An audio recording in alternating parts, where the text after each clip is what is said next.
There are so many reasons to check out nordvpn.com/Fightful. Let's go through a ton of them.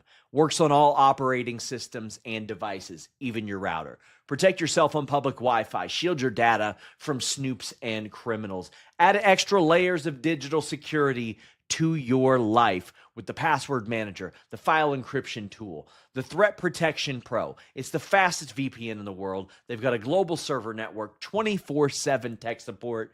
And if you're a wrestling fan, oh man, are you in for it? All of the programs that WWE runs, you can watch with one Netflix account with nordvpn.com/Fightful. You can get pay-per-views at a much more affordable price. This service pays for itself in the money that you are going to save. nordvpn.com/Fightful. What's up, you guys? Welcome to Fightful. It's April 30th, 2025. This is where the hump usually would be, but instead I upgraded and got an Emmy award-winning, degree-having journalist. Not from Syracuse. Let's make that very clear. Thank God for that.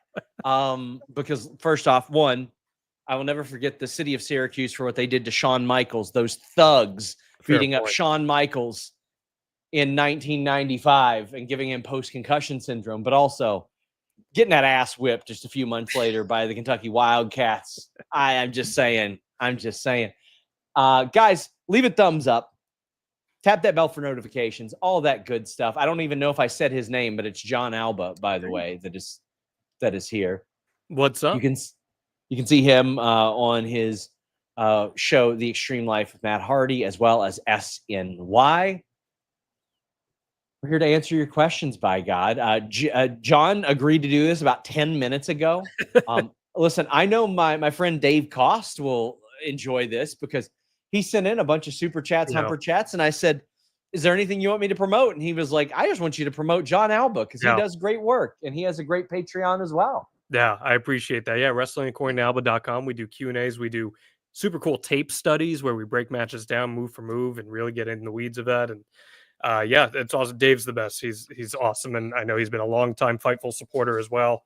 So shout out to Dave for that. And yeah, you didn't ask me, to be honest. I told you I was coming on this with you. Pretty much. Pretty much. I'm like, there's an invoice. And right out of the gate, our dude Dave Cost, listen, helping us out immensely. Again, guys, the by and large, we don't make money from clickety clacks as people think. We make it from direct to consumer and occasional sponsors. So your super chats, your humper chats, basically deem how long we will be around. But let's go ahead and get to our dude Dave, who is saying, love seeing both my guys. SummerSlam is very affordable for the 2-night, thank God. Coming from that world, this was very smart business to set the precedent for the first 2-night SummerSlam being gettable. Vegas may have broke the price dam. So this was the thumbnail topic that I know that Jimmy would have loved to have spoken about, but said you and I are. And we are in a little bit of a different situation because we are always generally approved for media. Now, I just want to say, we are very glad that we're approved as media, but listen, we're up there watching with Jesus and Moses, and we're up there with Sting. Like these aren't courtside seats. These are not good seats. And all due respect, like, listen, we've got power, we've got sometimes screens if we're lucky, sometimes Wi-Fi, but by and large, these are seats that are intended to view football games on a 120-yard surface field, including the end zone, instead of a 20-by-20 ring. So our approach and our experience with this is a little bit different. When you saw the Andrew Baydala report, which he has great ins with On Location, and he is aware of what they're willing to sell those for, what was going through your mind when you saw that like $40,000 price tag? Two thoughts. Number one, just absolute absurdity that this exists. But the second thought was, I can't believe there are people who pay for this. And there are people who pay for it. And for as corporate as you can argue that WWE has gotten in the last 2 years, and it certainly has, especially the last calendar year, the reality is from a business standpoint, strictly from a business standpoint, Sean Ross Sapp, I don't want to get our show sunset here, but strictly from that standpoint, if people are willing to pay it, then it exists Yeah. for a reason. And that's pretty much the way you react to that. But I do want to piggyback off what Dave said there, where he said, they're largely affordable. It's funny because I've seen a lot of discourse today over that line that Drew used. And I think the upper decks were like around $200 or so when you get the fees. It's like, is that largely affordable? Is that affordable by 2025 standards? Like, what's your barometer for what affordable is? Because 10 years ago, Sean, you could get that same ticket for $35, and now it's $200. And granted, we're gonna see inflation naturally, but this is like way up. And one of the things I was very flattered. It was way more flattering than the website indicates, but awfulannouncing.com covered some tips I had where people said, what would you do to fix AEW last year? And I said I would go to smaller, more intimate venues. They have. I said I would consolidate some titles. They did briefly before expanding, but FTW title is gone. And I said I would make the tickets so affordable that reasonably a family couldn't look at the show and go, we're not going to that. You know what I mean? Now, Absolutely. They don't have to do that as much, considering that they are going to more intimate venues. And tonight's Dynamite I believe it's somewhere in Virginia, is like the ticket sales are up a good like 8-9% over their last visit there, which is very, very promising. But they have started to work into their branding and their marketing. This is how affordable you can get these tickets, which is absolutely something they should be doing. I spoke to several people in AEW in the last month about this very topic, and they really are feeling very rejuvenated right now about this adjusted strategy to live events. And I think, more than anything, it's reflected in the quality of the product, because when you have a more intimate crowd, they're going to be hotter, they're going to be closer to the action, and that makes the TV product look better. But they are pushing tickets more consistently, and they're a lot better in the last couple of months with their ground game with local media too.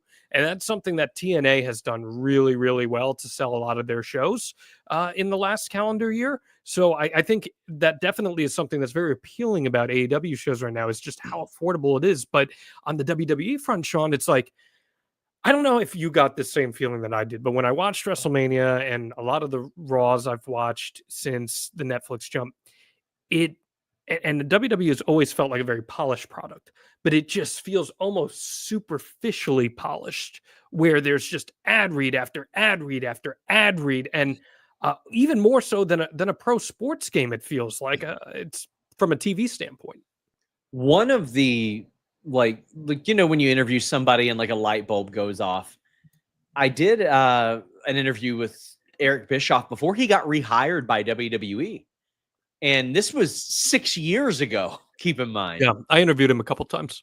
Yeah, a couple times. Then that was sunsetted. But then, even then, I was like, what would you change? And he was like, it's too polished, because it feels like there isn't any spontaneity. Now, they've gotten better with that, where it does feel like it can be a little bit more spontaneous without the very superficial, like zoom, cut, shake, where any cameraman would lose their job doing that kind of work. They have done that, but it is like overboard. Now, listen, I've got no problem with having stuff on the mats and stuff like that. Yeah, that doesn't bother me. This shirt would be painted up like a NASCAR if any sponsors would hit me up. Like, by all means, like, do that. But if it disrupts the flow of the show and what it is that you're actually watching, man, that brings things to a screeching halt. I'm interested in your thoughts because, listen, you do a show with Matt Hardy. Mm-hmm. TNA had a bit of a ticket controversy this week because they mentioned being sold out. Some people said I was still able to get tickets there. Then there were some empty sections. Why do you think Matt Hardy didn't personally sell each one of those tickets outside the venue?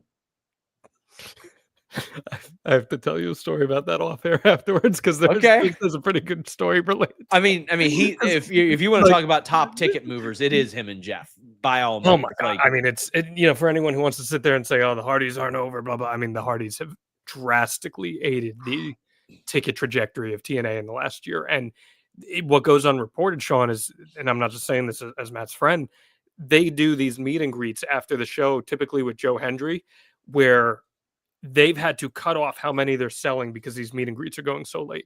Yeah, it's astonishing. And You saw it firsthand. Till like 2 or 3 in the morning sometimes. Oh, yes, like that late. And you see it at the conventions too, where right now, two of the biggest acts at the convention circuit are the Hardys and Joe Hendry. So that grassroots approach is one of the biggest reasons that TNA is doing fairly well with their live events right now. We've got Matt Ham saying, when is the WWE draft? I haven't heard yet. I've been asking an awful lot. I did tell WWE, oh, do you want me to come read out one of the selections like Seth Rollins and Jimmy Uso? I think they're going to pass on that one. What Eric call Shayna Baszler on air a couple of years ago? Remember that what one? Was it? It was like Shane. It was basically the Adele Azim of the WWE draft. It was so bad. Any Wardlow or Eddie Kingston updates? Well, Eddie tore his knee up really, and leg up really bad like 11 months ago. I know he's been rehabbing and stuff, but I haven't heard of a timetable. But it's hard for me. Anytime anybody is sidelined with an ACL, it's hard for me to expect anything under a year, despite the fact, and I always say this, John, I know you've seen it a lot too.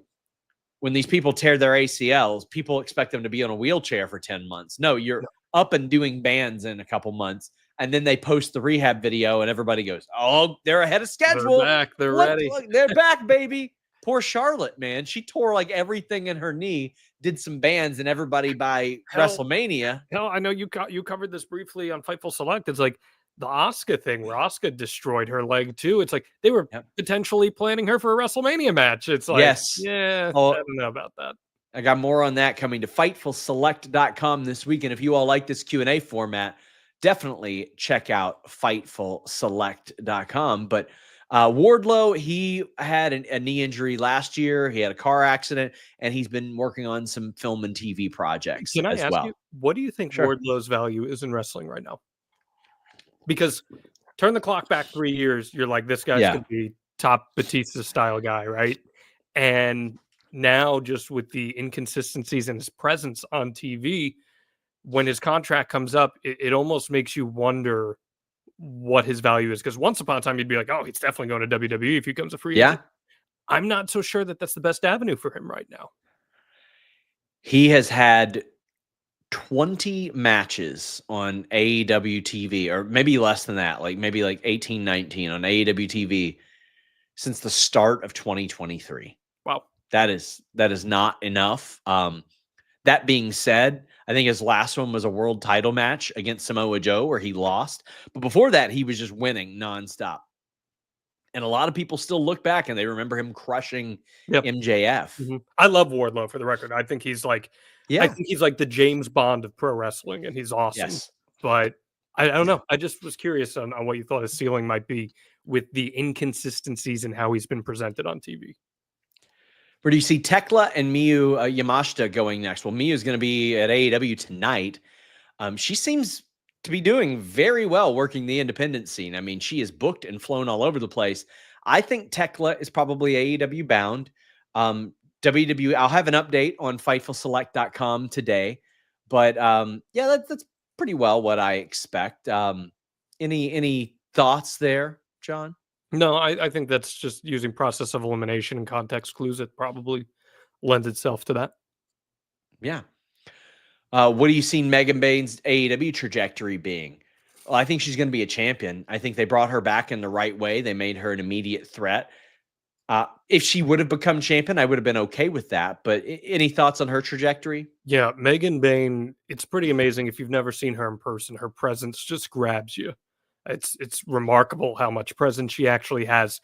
I would not have hated if she was the type of person that they immediately injected into one of the championship scenes and had her win. I think that would have been a very impactful way. I wouldn't have even hated if she had crushed Toni Storm and pulled off that upset, and then you told the story of Toni Storm having to win it back right after that, where she got beat. You know, she had her Ivan Drago moment, and she has to learn how to overcome that. I don't think that would have been the worst story in the world to tell. But I also understand Toni Storm's equity and where they're likely headed with her for All In. So maybe after All In, we start to see one of those belts find their way to Megan Bayne. But I definitely would make sure that by the end of this calendar year, she's had at least one title run of one of those women's championships in AEW. Quick plug for you guys. We are on TikTok. I'm working on landing these streams on there as well. So follow us at Fightful.com on TikTok. We have just agreed to a deal with them. We're also expanding our Facebook and Instagram. So check us out over there. We have some different content over there. If Steph Occur and Julia are being called up, is it a good idea that is a good guess that Jordynne Grace might win the NXT title next month? I don't like them calling people up to just do random matches before they have any creative and before they've lost the NXT title. It telegraphs it. It puts them in a weird position. Roxanne should have been up months ago, John. And also, like, they've shown, I'm just calling it is what it is, right? They've shown that even when there is a plan, they're not afraid to step away from said plan. Like, I don't think it takes having a rocket science degree to know that Bayley was supposed to face Roxanne Perez at WrestleMania. There you go. And they call her up. They give her a featured spot in the Elimination Chamber. It produces nothing. And then you're having to pivot on plans as a result of that. Oh, we can't use the term pivot. My bad. But I agree with you 100%, especially when they are women with the equity of Julia and Steph Occur, who clearly have an enormously high ceiling in WWE. So coming up with no plan or a limited plan or a short-sighted plan doesn't typically do these people well. As far as Jordynne Grace, I think that's logical. Jordynne Grace, Sean, is someone that I would have had on the main roster before even either of those two, with no disrespect to either of them. I think they're still just acquiescing to the WWE system a little more. I mean, the new find the cameras is getting a studio apartment in Orlando. Like, that's the new requirement. Like, the fact that they got Jordynne Grace in NXT, like, maybe it's because they wanted to add some juice to NXT or something, but I would be much more intrigued with Jordynne Grace immediately on the main roster and her being somebody that a Becky Lynch could face and is a fresh matchup for everybody. And I say like that because, again, Julia, she'll fit on the main roster just fine. Roxanne would have fit. Roxanne could have went straight to the main roster too. She's been on TV her whole adult life, but this run was very good for her. Stephanie is one I would have left in NXT for a while because, one, she's your champion who just had to vacate another title and effectively reset that.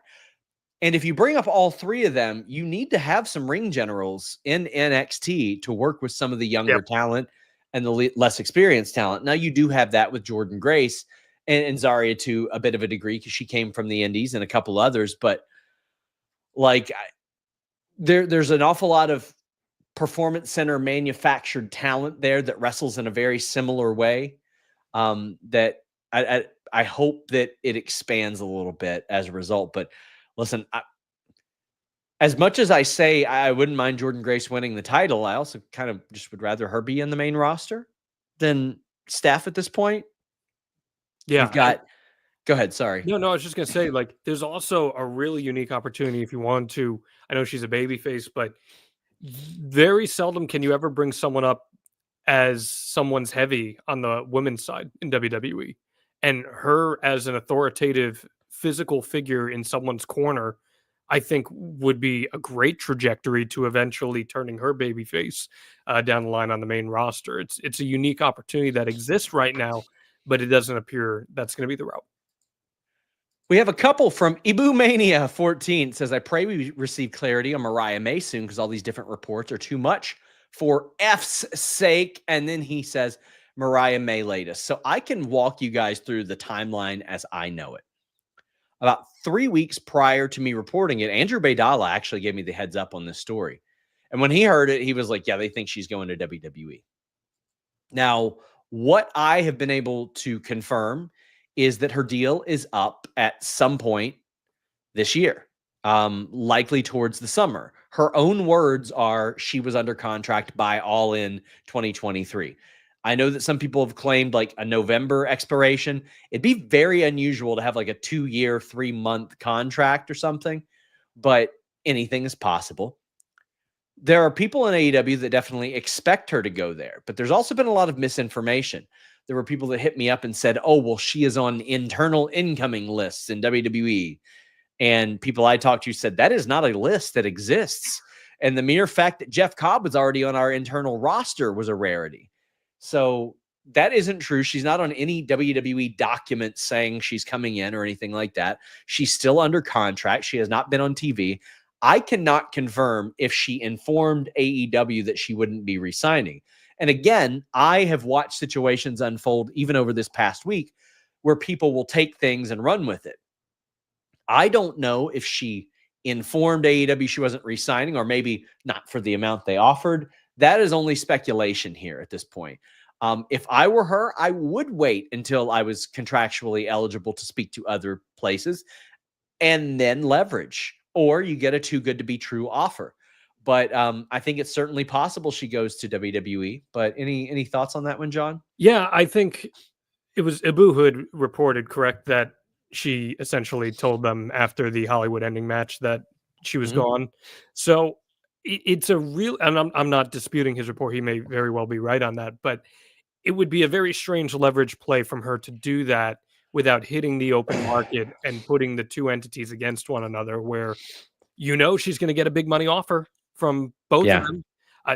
You have to be out of your mind not to see that Mariah May has the it factor, and she came into an organization as a relatively unknown. They gave her an unconventional build, and it produced someone who has superstar qualities. So how she plays that, I think she has a lot of leverage and she has the cards in her favor, but she does have to play those cards right. So where that ends up, I don't know. I think logic tells you she might end up in WWE. And I'm curious, Sean, if that does happen, does that change Tony Khan's approach to contracts? I couldn't believe she had a 2-year deal. Couldn't believe it. Yeah. But more talent should do that. Yeah. Oh, 100%. More talent. When going into a company, more talent should absolutely do shorter deals. Yeah, absolutely. And you got to see proof in the pudding that they're willing to give you enough equity and enough investment in order to reach a certain level. And I mean, for those talent, they got to know that they're going to be used right, that they'll have that confidence. But there's a whole lot of talent that are just like, oh, finally a deal, so let me just sign it for 5 years. That doesn't always work well. No, and there's a really interesting creative scenario too with her, right, Sean, where she was involved in this super in-depth story, and it's like, if she did go back to AEW, what's the next move for her? Because that's a problem we've seen with a lot of AEW talent, where they get this great story and they're in it for a long time, and then they win the title, and then what's next? Or they lose the title, and what's next? And I think that's a valid question that she has to ask too of a potential creative situation. Dave Koss says, let's talk about how Rollins-Heyman faction story needs to go 10 years before we get Braun Seth at Mania. Nothing wrong with a solid, fleshed out 1-year story, internet. Everyone calm down. So I saw people saying, oh, is Sami Rollins going to be the match at Mania? I was like, y'all think they're building like right now? You think for the thing they're setting up right now? I don't think so. Mania 50, baby. Yeah, I think that it is going to be Braun Breaker and Rollins at Mania next year. And I see so many people say, too soon, too soon. I reviewed the Bloodline shows. I've reviewed the Judgment Day shows. I reviewed every Jericho stable that has ever existed at this stage. Like, I don't know what about the last number of years makes people think that a long 2-3 year faction is a good idea. But I hate to remind you guys, Roman wasn't around for a significant portion of that 3 to 4 years. Like, he was chilling at home for a lot of that. He wasn't on TV every week. To me, a 1-year story is perfect. And I don't want Braun Breaker playing second banana for over a year. Right. I was ready for him to move up to the World Heavyweight title now. Yeah. I thought before the Heyman angle that he was like a shoo-in to be Money in the Bank winner and maybe even be champion as soon as SummerSlam. But I think they're going to wait a little bit on that. He still could win Money in the Bank and have him in the background of Rollins for a while. The Bloodline storyline is one of the most successful storylines in pro wrestling history, in WWE history. No questions asked on its importance. With that said, I think it broke some wrestling fans' brains, Sean, because it made them think that this is the only way you can do long-form storytelling, is drawing it out over a bunch of years and having all these aura moments. It doesn't need to be that way. keep in mind, we're only a few years removed from where Vince McMahon would give up on a story 3 weeks in, and it would never happen. We were craving those long-term stories. A year-long story under those circumstances sounds pretty great. So I'm with you 100%, and you don't want to let him toil too long. If people draw the comparisons to Evolution, it is very different, where I don't think Batista or Randy Orton were at that level where Braun Breaker currently is upon That was that a year. faction That was a being year formed. and a half. Right. Barely a year and a half. Right. So I don't think they were really there yet, where I've said this on social media. I think Braun Breaker, and I mean this genuinely, like in the context of Brock Lesnar, Shelton Benjamin, all them, I think Braun Breaker is the most explosive athlete in WWE history to come into the promotion at a young age. And I think his presence is just unbelievable. And working with Paul Heyman and Seth Rollins will help round out some of the edges that need to be smoothed over just a little bit. And that's not going to be a 2-3 year project. That's going to be something that, like you said, within a year, I think we'll see the fruits of the labor of that. And he'll be a big time babyface coming out of it too. Jared says, feels like getting plane tickets, flying to Mexico, getting a hotel, buying tickets to Grand Slam is cheaper than just one SummerSlam ticket. I don't know about all that. Listen, I don't know the price of hotels in Mexico. I've never been. Really? I don't think I'm. What is it? Really now? Have you never been? I went to Cancun in February, and it was delightful. I'm sure you did. I'm sure you drink tap water just to try to prove to someone that you're built differently. Yeah, I would. I would actually. Then I'd do a drug test on Twitter and it would fail as a result of that. Playful.com/Pepto-Bismol. I mean, you know what? That's not a very safe bet, but I will give you a safe bet. Whoa! You can bet on wrestling? Yeah, you can at BetOnline AG. We've given you a bunch of underdog picks over at Fightful since we started to work with BetOnline AG, but well before they were a partner, that's where we got our odds from for years. Whether it be major shows or your Continental Classics and other things like that, they always have a bunch of interesting odds for you over at BetOnline AG. But it's not just that. Payouts in minutes, high credit card acceptance, a safe and secure environment, and they've been trusted for over 25 years.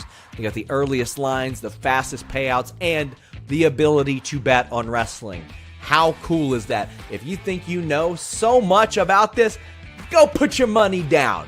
Go do it. Show the world. Please bet responsibly and only bet what you can. BetOnline AG. Our wonderful partners at BetOnline AG. We are 25 for 25 in lock picks over at FightfulSelect.com since this partnership started.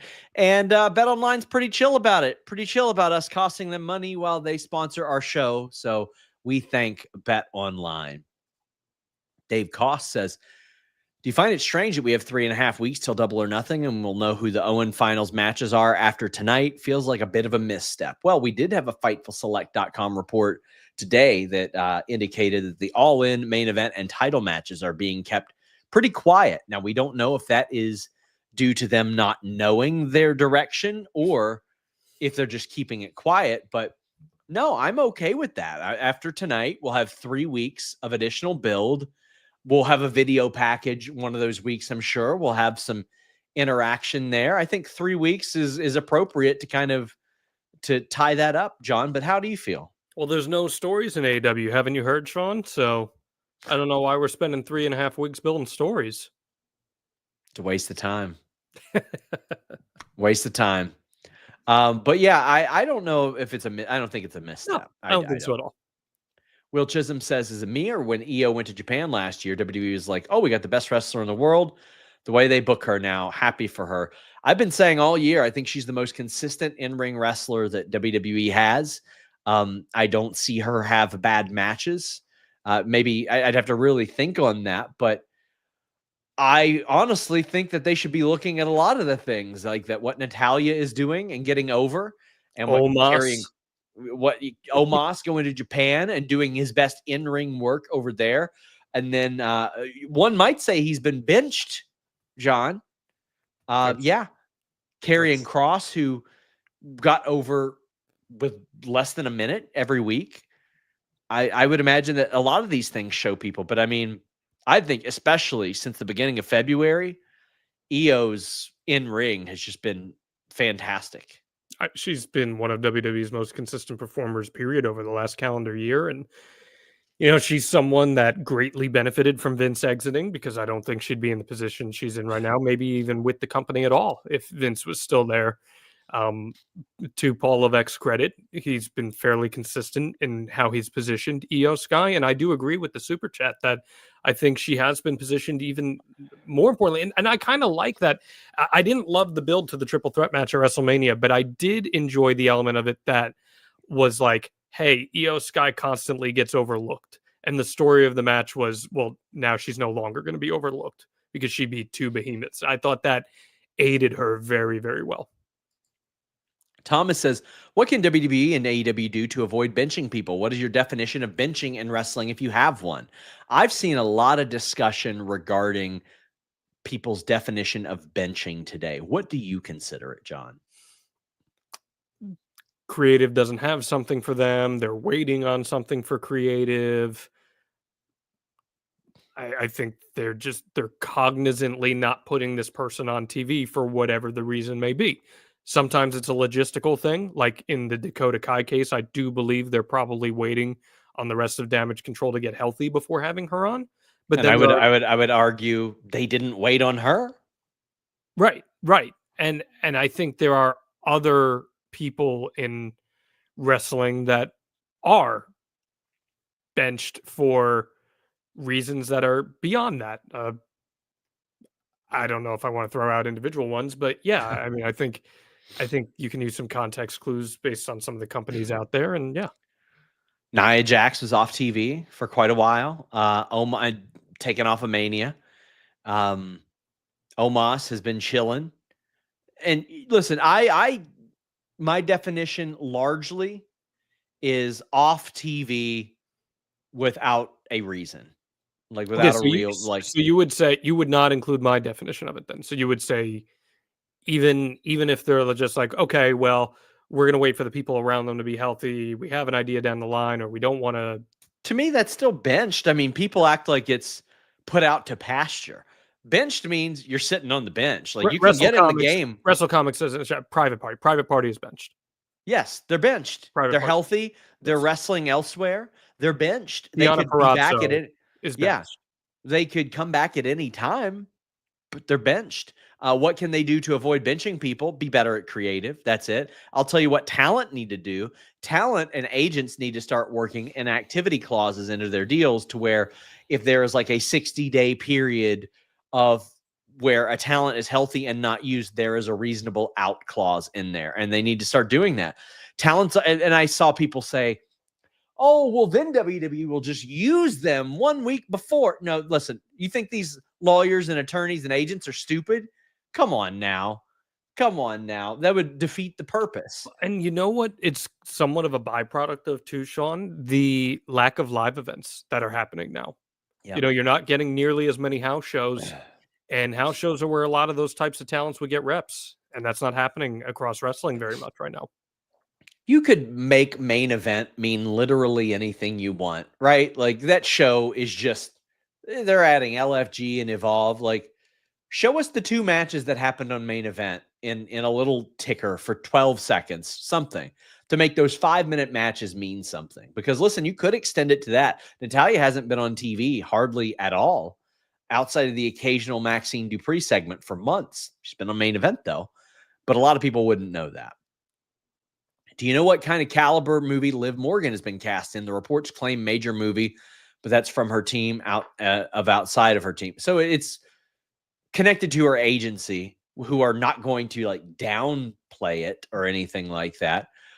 That's where the people's jaws will drop thing. I don't know what the role is. I asked, somebody had said, oh, well, I think it might be American Psycho remake, which would that would honestly be really good. I could see her doing great in that.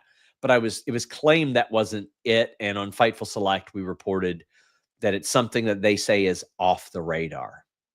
Yeah, I don't know. I think Mike Johnson on PW Insider had a report, and what he was indicating that it was something more along the lines of kind of an outside the box thriller sort of thing. But there was also a big rumor, because I read the comic book trades and sites pretty much every day, and There's a rumor going around that she might be involved in the new Spider-Man movie too. So, the big persistent rumor right now in the comic book world is that Gwen Stacy might be involved in the new Spider-Man movie, A Brand New Day, and she totally fits the profile of a Gwen Stacy if they want to go that route. So, look, happy for her. She is someone who I always thought was a good performer and played her role well, but in the last calendar year has really developed into just one of the most must-see TV performers that WWE has, and she's been great. Dave Koss says Dudley's and New Day calling out the Hardys online can't be nothing, can it? Would you guys be interested in those teams interacting in 2025? New Day. New Day? Jinx, pitch poke. Yeah, listen. I don't know how I can be nice about it. The last match of Devon's I saw was really bad. It was really bad. Devon ain't getting cleared by a major promotion. It's not happening. Well, listen, he yelled at me for getting Devon. that in. I love Devon. Listen, I love Devon. They yelled at me for reporting what WWE told me straight up when I said, why didn't he do anything physical at this show? And they said, well, he wasn't cleared. And then he went on his show and was like, F the dirt sheets. These guys are scumbags. Yeah, I didn't get cleared. It's like, listen, I didn't say it was for any specific reason. It just didn't happen. The clearance didn't happen. Yeah. I mean, it's not like, oh, Devon's incompetent. That's not it at all. Like, I mean, no, absolutely not. Some really tough health stuff, and I'm happy. I couldn't imagine having any matches after that, let alone the three that he has had. Genuinely, Sean, he looks great right now. Like he's his videos have taken off. He's doing really well. I'm happy for him. New Day and the Hardys could happen. I think that's definitely plausible. It would require some smoke and mirrors, and that's okay. It's just I would not go into Dudley's being involved with any of these teams with the expectations of the high ceiling that I had for some of my favorite matches of all time. Those ladder matches. I've even said to Matt, like, I feel like sometimes the Hardy compound stuff in 2025 gets a little overplayed. Sure. But I actually think the New Day would be amazing at the Hardy compound if they did something there. That would be a lot of fun. You know what? I think something compound related with the Dudleys would be a lot of fun. Certainly that so. would be that. Absolutely.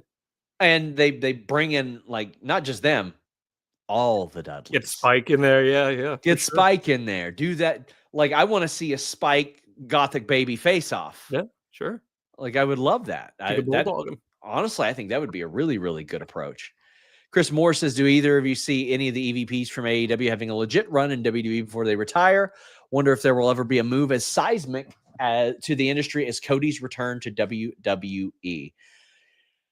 Well, I mean, I can tell you this. The gentleman on screen with me was a big part of me breaking two stories right back to back. And one of them that would have been probably the biggest story that I ever broke, Stone Cold Steve Austin coming out of retirement, got swallowed up by another one that John and I worked on. And I think one day John and I will probably do a full podcast on that. Yeah. It's just I always kind of wanted to have Cody on a show to talk to him about that, because I'll give you guys a little insight of a conversation that John and I had. Because we were trying to figure out who it was. Everybody was being so quiet about in AEW. We're like, what's going on here? And there were people that were 2022. It was like January 2022. Yeah. And they're like, somebody messaged me and they're like, shit's about to hit the fan. Shit's about to hit. And I'm like, oh no. Oh boy, what's going to happen here? And then I messaged a source who I don't know if I've named them, so I'm not going to. I might name them in my next interview with them. But they were, I can't give away anymore. But I knew they would know what was happening. And the person said, man, I started to sweat as soon as I saw your name texting me. And I'm like, what is everybody talking about? Like, what is changing here? And is it good or is it bad? And that person said to me, it depends on who you ask. And when I mentioned that to John and I both went, Cody. You remember that segment with Chris Jericho and Kevin Owens when they're Yes. like about to fight and they look at each other, they go, Roman Reigns. I was like, Yes. that was you and I. Cody Rhodes. It was pretty Yes. funny. And, It and I was- had been hearing some stuff too and kind of put the pieces together, and that was that. It was, whew. Yeah, we should do a long Man. form on that, because that was a truly collaborative story. That and the Austin thing was wild. I'll never forget. I hit you up. I was just like, it came together so quick. That was so much different than like Cody that took a while. Like you told me, it was during a Raw. yeah. I was like, this might sound crazy, but have you heard about like, and this wasn't on anyone's radar at this point. No. Because like, have you heard about Austin wrestling at WrestleMania this year? And I was like, I heard it might be Kevin Owens.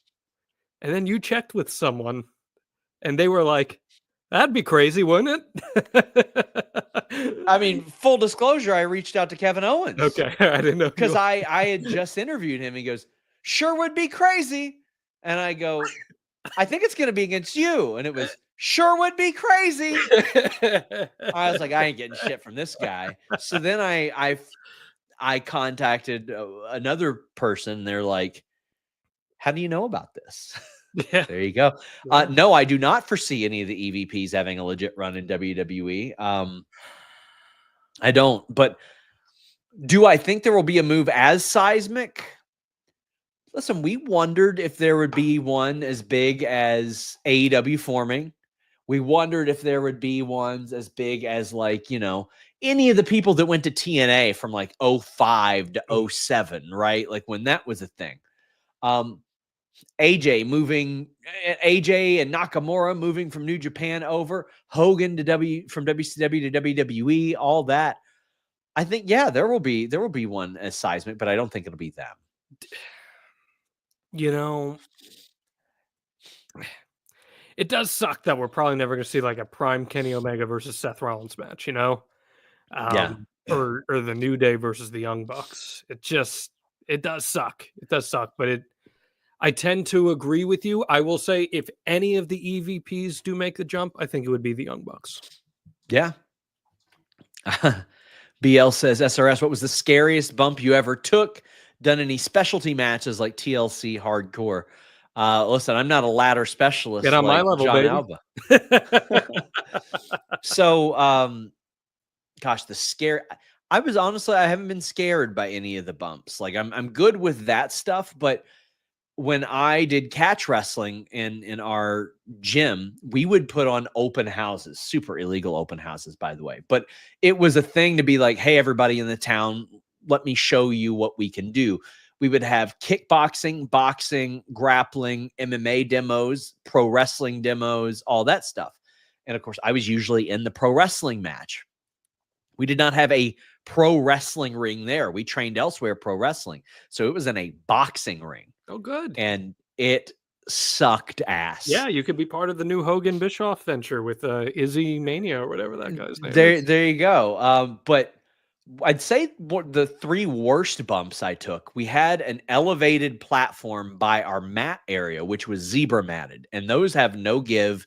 It is just a thud. And it was about probably 9 feet up, and I got thrown off of that, and that sucked ass. It was so bad. Then I took on the boxing ring, the gold dust spinning suplex. And normally you bounce a little bit, not in that thing, just thud. The most painful bump I ever took, and I mean this sincerely, Swoggle choke slamming me at Squared Circle Expo. Choke slam. And I go to the back and I'm like, why did that hurt so much? And Brian Myers was like, you threw yourself 6 feet in the air with nobody guiding you or helping you down and slammed right into the mat. And I was like, yeah, that did suck pretty bad. But yeah, I prefer specialty matches. It's a little bit more smoke and mirrors. Me and Effie did one like that. Me and Shaza did one like that. Shaza cracked me in the back of the head with a cane, and I saw the flash of light. That one sucked. But yeah, I've been very fortunate to avoid any like serious injuries. But Mr. Straightfire says, has a wrestler ever asked you about their creative plan? If so, you had rumors that were not confident enough to post on Select. Would you share it with them? I could always share what I've heard, because sharing stuff like that and then reporting it are way different things.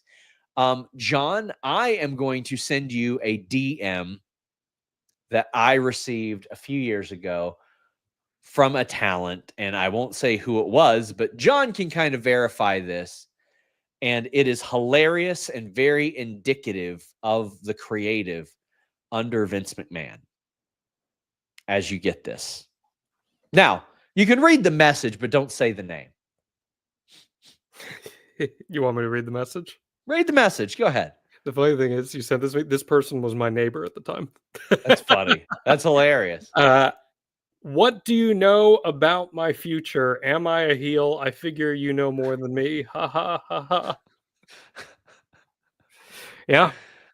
So what I did for that person was I hit up one of my contacts and I was like, is this person listed internally as a heel or a babyface? And ended up sharing that with them. But yeah, I mean, if they ask me, well, yeah, I'll share it with them. I don't mind that. Like that's okay. We've got Dave Cost saying the Raw women's division was so lean and now stacked after a year of Rhea, Liv going in circles. Rhea, Io, Becky, Lyra, Liv, Julia, Roxanne, Bayley. Major shot in the arm for that division post-Mania. It is, but man, I want to see the SmackDown division get a little bit of a boost here. They need a longer show. Yes. That's the longer show right now. So yeah, come on. I definitely want to see that. WWE has been hiring plenty of talent. Is there concern with the roster getting bloated? Yeah. Because Natalia's out there getting more buzz on Bloodsport. Karrion Kross has got to cut promos about how he's not used. Bayley's getting pulled from WrestleMania. Nia Jax is seeing that she had a WrestleMania match based on a Netflix trailer. Jade Cargill and Asuka were planned for Mania matches, but were off TV for months. Yeah, there's definitely concern about bloat there. Did you watch Bayley's interview with Van Vliet? Yeah, I talked to Chris about it too. He's like, oh, how are you doing? I was like, just depressed after watching your interview. That moment where she reveals without revealing that she's going to be pulled from WrestleMania. Was that not like a kick to the gut? Yeah, it was brutal. It was friggin' brutal, man. Yeah. It was heartbreaking. I hated it. I really wanted a Cena, Edge, or Batista segment. On what? What do you mean? I'm not sure what you mean there. But Nico says, I remember hearing a few years back, Cora Jade is going to be fast-tracked to the main roster. Do you think plans have changed with the influx of female talent? Or do you think they go with her? I think a tag team is the best route with her. The people who aren't like tip top, like as far as like personality or in-ring, I think they should supplement the tag team division with that. Dude. That's what I think. But I'd never heard that there were plans for her to get called up. Can we get some real women's tag teams in WWE? Please. Like actual organic tag teams that are paired together and not just random women thrown together in a tag team. Yeah, I don't like my tag teams with GMOs. That's for sure. like let's just get them yeah, I know. We do need that, but they keep breaking them up, lashing Jackson. I was like, what? I love them as a team. And again, they can sort of mask each other's like down points whenever they're learning. Dave Koss, first off, thank you again. Yeah, where's this? Not a top muted. Dave Koss says one last question. Why do you think Triple H leans into DQ so much? What are the booking pros and cons strategies to that opinion? Right now, because he can, because fans will defend anything. And listen, I watched fans defend 2017, 2018, 2019, that type of stuff. And he knows there are fans that'll say, oh, that's just smart business. That's just good business. Like we should give a shit about anything beyond whether the show is good. Why do you think he leans into that so much? Because he's a product of the Attitude Era. And the Attitude Era was full of so many DQ and roll-up finishes and 4-minute matches. And that's the style of booking that is ingrained in him. And booking week-to-week TV, 3 hours, 2 hours, twice a week, that's what they feel. And it's a bigger issue within WWE And AEW has struggled with this at times too. Sometimes, Sean, you just got to be willing to beat someone. Like, if Roxanne Perez beat Rhea Ripley the other day, clean, is Rhea Ripley's value in the tube? Is she tanked because of that? No, it just makes Roxanne look great. Yeah. It makes Roxanne look like she exploited an injury and won a match. Yeah. And a heel can cheat to win without having to do a roll-up or a DQ or anything like that. You know, you take advantage of something cheaply. A poke to the eye. I mean, anything that leads to that, or she could beat her clean. And I think we just have to be more willing to do that in wrestling, especially WWE right now. And it will enhance the heels, where I think heels are kind of a weak department for WWE right now. I think they need more heels. So be willing to give them a clean win every now and then. I think that will enhance their equity. I remember, like, there was a whiteboard in the writer's room of Workaholics, and it was a list of jokes you are not allowed to write. Like, don't even pitch them. I would put roll-up pin more than once every 6 weeks on WWE TV on there. Think of a different move. If you don't know a different move, why are you in the ring? And I know these people know better moves. Cadillac Carson says, should there be any concern about the Rollins faction getting cheered, even wanting Breaker to keep spearing Sammy on Monday night? So I've seen a lot of discourse about this, John. People keep saying, well, when you keep telling everybody it's fake over and over again, yeah, they're going to cheer for the cooler person. Braun Breaker is very hard to boo. That's why I think when he does face Seth, he's going to be the baby face. 100%. Like, he's got to be. But, I mean, listen, the fact that they care is a good sign. Yeah. Apologies. Go ahead. Just care. That's the most important thing. Do they care? And if they're reacting, then that's something to build off of. And that can help take you in the direction of where this is going. And look, maybe it becomes so undeniable too, Sean, that the crowd's just so behind this guy that they can't take this a year, because the crowd just doesn't want to let it get to a year because they're so behind him. So, man, just as long as they're reacting, it's better than silence. Yeah, I would be inclined to agree, especially because Braun is very clearly next up for them. And Gary Butler says DQ finishes. The IWC complains that people lose and they're buried, complains people win as they are pushed too much. You can't win. Yeah, but those are idiots. Those are dumb people that don't know the definition of buried. Karrion Kross, when he came back with an S&M gimmick and lost in a couple minutes, that was buried. That was buried. Losing a competitive 10-minute match to a person who has held the NXT championship for a very long time, not buried whatsoever. Will women's tag titles just be off TV for months? Somehow it will be better than how they've booked them prior.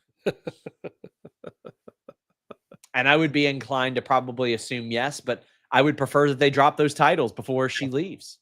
Put more emphasis on the yeah, I don't know. I got nothing on that.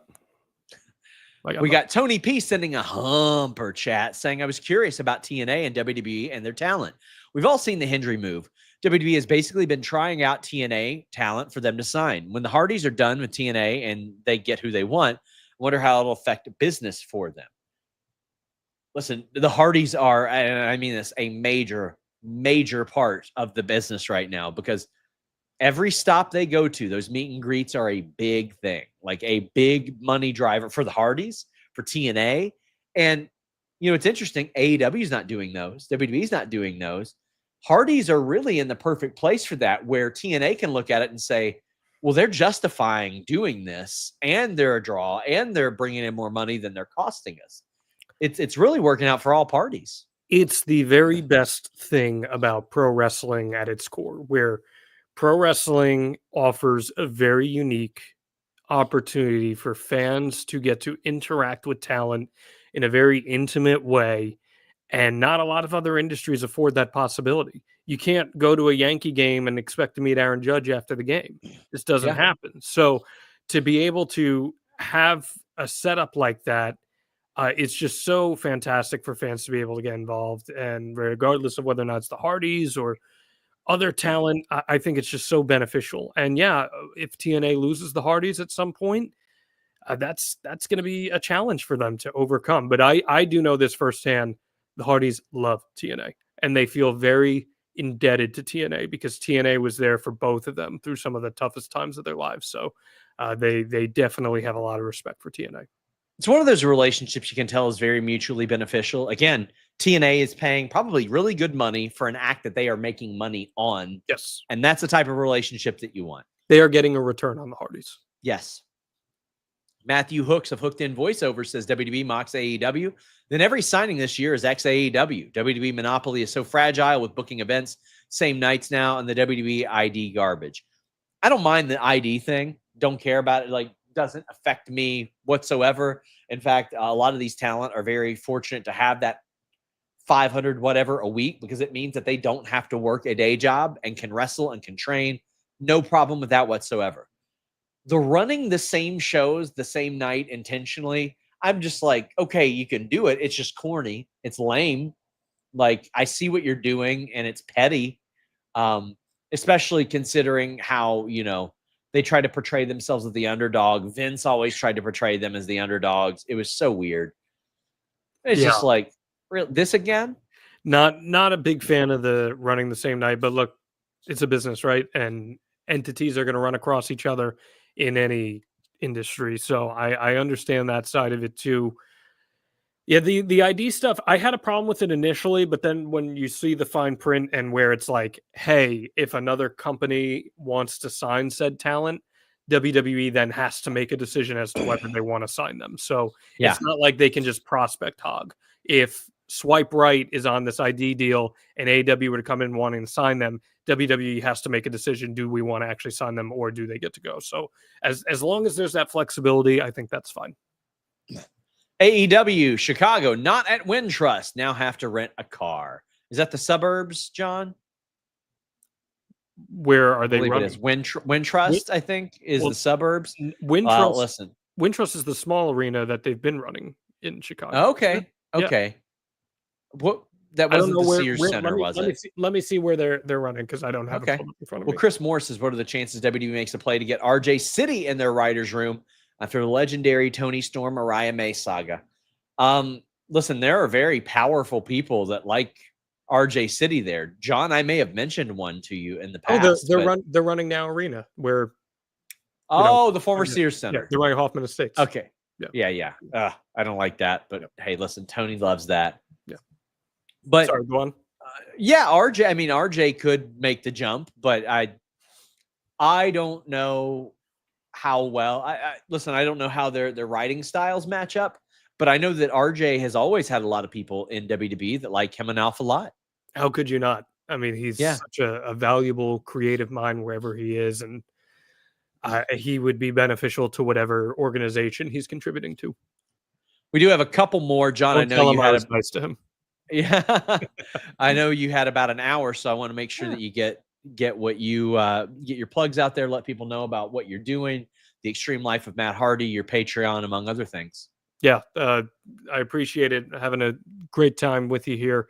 The Extreme Life of Matt Hardy drops every single Friday. It is in my opinion, a very strong contributor in the professional wrestling space for quality professional wrestling talk from a legend who I think is very fair in how he talks about things every Friday, wherever you get your podcasts. Love doing that show. You've contributed to the show before, so I appreciate that.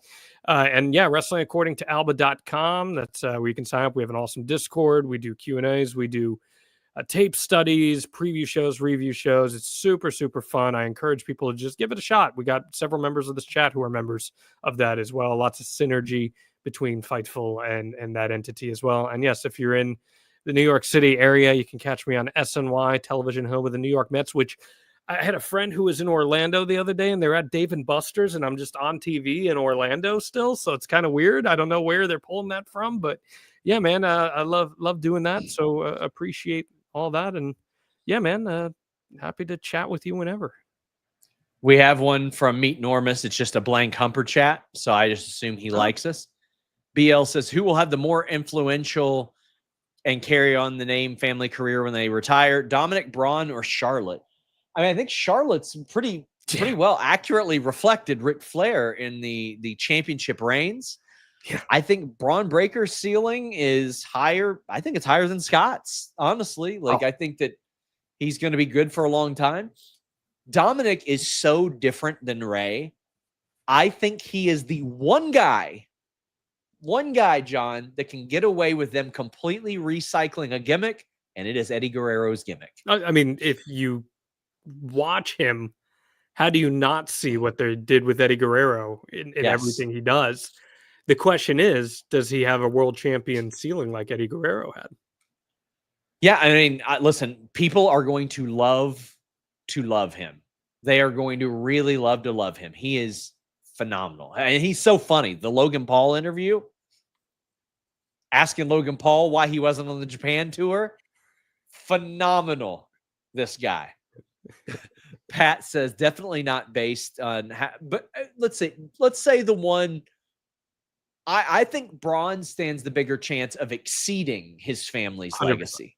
100%. Yes, but Charlotte is going to be the biggest star of all those. Yes, I think Charlotte comes the closest to like matching in a lot of ways. The accolades.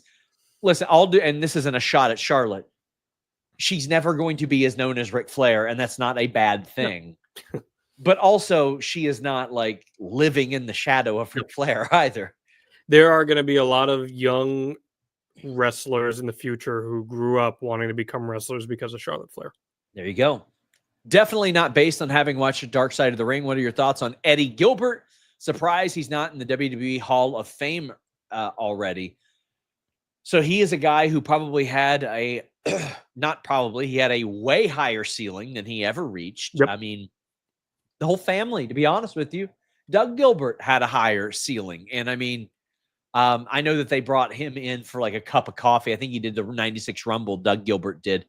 But Eddie Gilbert's a guy that should have been like him and Gino Hernandez, a Magnum TA, although Magnum, fortunately still with us. 3 that should have been really, really big stars in wrestling in that 10-year period, and just we lost. Yeah.